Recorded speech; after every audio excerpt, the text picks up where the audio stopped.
welcome back to Half of Heidi, or welcome to my channel in general if this is the first time you've dropped by. I last checked in at my 6-month post-op mark, and it's now, well, that was at 26 weeks, and now it's 31 weeks post-op for me. I've been MIA for 5 whole weeks. And I'll get into why later after I've given all my stats. So here they are. My highest weight was 191.7 kilograms or 422.6 pounds. On the day of surgery, which I was 179.9 kilograms or 396.6 pounds. At my last check-in 5 weeks ago, so at 26 weeks, I was 119.8 kilograms or 264.1 pounds. This week I weigh in at 112.9 kilograms or 248.9 pounds, which means the average amount I've lost per week in the last 5 weeks is 1.4 kilograms or 3 pounds per week. But it's actually, like, the amount I've lost each week has actually fluctuated a lot. Like I've lost as little as 0.8 kilograms, which is 1.8 pounds, and I've lost as much as 2.3 kilograms, which is 5.1 pounds, but it's averaged over the 5 weeks at about 1.4 kilograms or 3 pounds. So yeah, lots of fluctuation there. Anyway, so since the operation, so in the last 31 weeks, I've lost 67 kilograms or 147.7 pounds. Since I started the pre-op diet, because I actually did a 4-week pre-op diet due to my heavy starting weight. So all up in the last 35 weeks, including the 4-week pre-op diet, I've lost 78.8 kilograms, which is 173.7 pounds. I'm 5'8", in case anybody wants to know. So my BMI, my starting BMI, before I started the pre-op diet was 65.9, and I was considered class 3 morbidly obese, which is anything above 40 BMI. So obviously between 40 and 65.9, that's a huge range when you consider that I think it's 35 to 40 is class 2 obese, 30 to 35 is class 1, 25 to 30 is overweight, and 25 or below is normal. So yeah, it took a long time for me to get below a 40 BMI, but I am now. I am a 38.6 BMI, which means I'm a class 2 obese, so I'm not considered class 3 super morbidly obese anymore, which is very exciting. I've got 24.9 kilograms or 54.9 pounds to go to get to my 1-year goal weight, and 21 weeks to do it in. So my average weekly loss needs to be around 1.2 kilograms or 2.6 pounds. And as I said, like my average weekly loss over the last 5 weeks is 1.4 kilograms or 3 pounds. So I was still slightly above what I have to lose or continue to lose to get to my 1-year goal. But I think the closer I get to the 1-year goal, the less confident I'm getting in terms of actually being able to achieve it. And I think it's because every time I have a week of a less than like 1 kilogram or 2 pound loss, 2.2 pound loss, I think, okay, this is it. I've reached the weight's going to continue to slow down and I'm not going to meet my 1-year goal. And I had a bit of a sook about it on my personal weight loss journey page, which I only share with my family, and my mother actually had some words of wisdom in terms of, whether I achieve that goal at my 1-year mark or 18-month mark, who cares? Look how far I've come. And that's a really good point. I really can't ignore the fact that I've lost 78.8 kilograms or 173.7 pounds. That is a huge loss. That is well and truly a whole person that I've lost, which is kind of meaning my Half of Heidi channel name is starting to be closer to the truth. But yeah, I don't know, I gotta just keep on track. And the reality is I'm still on track. Like, food wise, I'm still eating protein first, low carb, watching my calories. I probably have said this before, but I try to get no more than 500 calories a day. That is really, really low calorie intake, and I'm not recommending that as normal. It's just that for my metabolism, I just don't need that many calories. Otherwise, I stop losing weight and I gain weight. I just have a really, really slow metabolism. I wish I had a fast metabolism, and it doesn't seem to matter how much exercise I do, my metabolism doesn't seem to speed up. So yeah, I'm not suggesting that 500 calories is what you should be eating, but I'm just saying that that's kind of what I'm sticking to help me continue to lose weight. I'm going to be really interested once I get to my goal weight, like how many calories do I need to increase that by to maintain rather than gain, obviously. But yeah, I mean, I don't want to get into a situation where I continue to lose weight and look unattractive from the other perspective. Well, unattractive is not a fair word. Not healthy. That's probably a much better way of putting it. So yes. Anyway, so I'm going to do a skin flick as well. So if that gives you any reason to either skip forward in the video or stick around and listen to me ramble, then please stay. Exercise wise, I've not been, I guess, super strict in terms of I don't have I want to exercise this many days a week. I don't have a step goal anymore. In fact, I haven't actually been tracking my steps for ages now. I can't even remember when I was last tracking my steps. What I'm actually doing now is just being more conscious of moving more. And I'm actually using exercise as more of a stress relief and relaxation tool than I am a weight loss tool. I'm finding the benefits of exercise from a mental health perspective have far outweigh obsessing on over steps and whether it's going to increase my weight loss for the week and all that kind of stuff. And it's actually put me in a really good headspace and meant that I'm choosing exercise options that I'm going to really enjoy. If I'm going to go for a walk, Matt and I try to go somewhere nice, somewhere, with a really pretty scenery or outlook or whatever. Yeah. So that's sort of how I've been treating exercise lately, as more of a fun activity to enhance my mood and my life in general, see some cool things and that kind of stuff. We bought a football, we want to go play footy with each other. This is Matt and me still. We're talking about getting some kayaks and maybe exploring some of the waterways around where I live, since I live on the Sunshine Coast. Plenty of waterways to explore up here. So more of a exploring and having fun outlet than,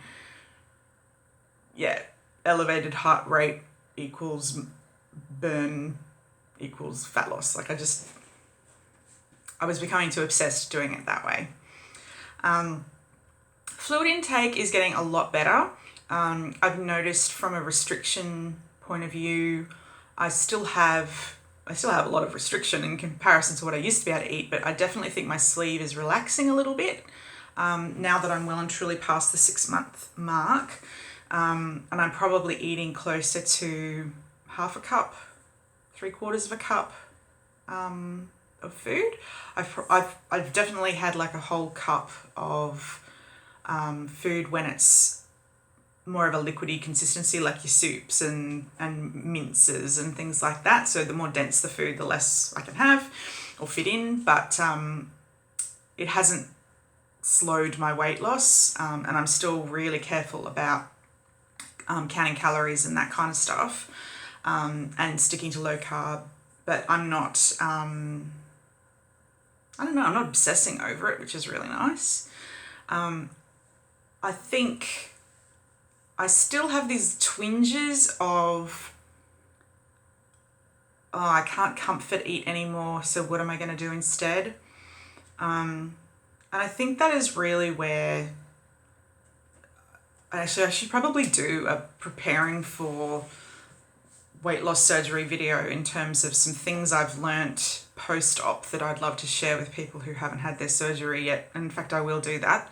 But yeah, having a list of what are you going to replace comfort eating with, and get into the practice of doing that well before you had the surgery is like one of my biggest tips. So I've talked food, I've talked exercise, I've talked fluids. Where have I been? Where have I been for 5 weeks? Well, I've been here. Matt and I went through some tough times in the last couple of months, and I mean, I've shared that previously on other videos, but between our relationship and my job getting just really, really intense, I found I just really had to dial back some of the activities that I'd been doing, journaling and participating in the weight loss surgery community. I think when I last checked in, it might have been just before I was getting together with a bunch of girls from the weight loss surgery community to have a bit of a girls' night out.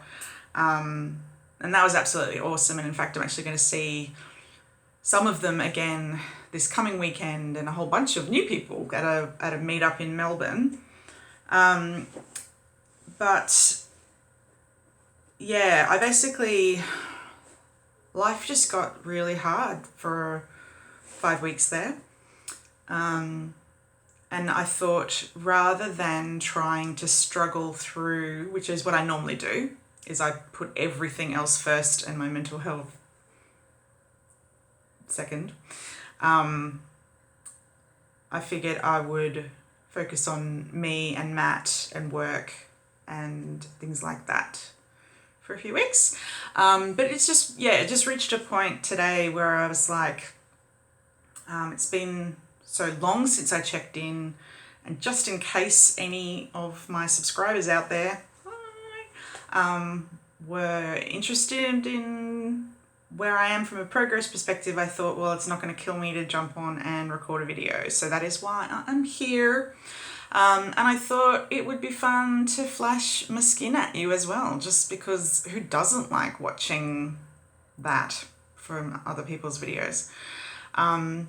So since we just mentioned skin flick, let's do it. Okay, let's start from the waist down, and I'll finish with my arms.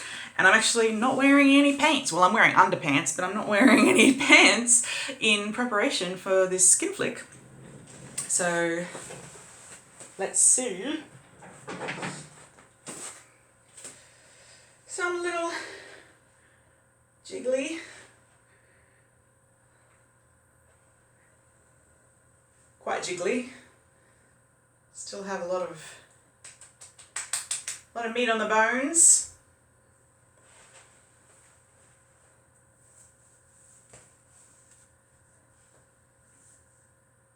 Quite a squishy tum.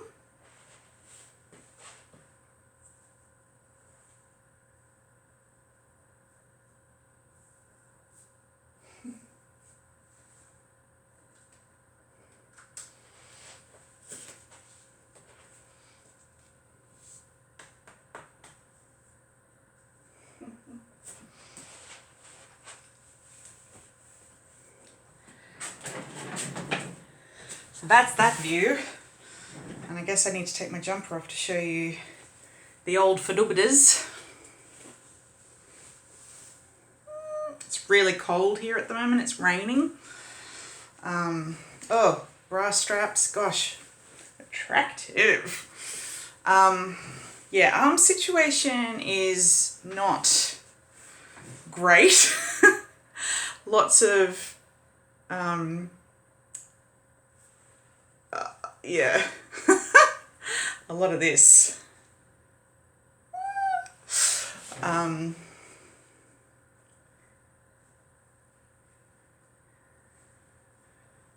trying to think of how did I do this the other day when I was like, oh, look at it, it could look like that. Yeah, but you know, it's getting thinner, but I mean, I always had my tiny little muscles. You can barely see them, they're barely doing anything. Yeah, I always had very floppy, and you can see the, maybe you can see that. I've got a lot, cottage cheese. Yeah, a lot of texture.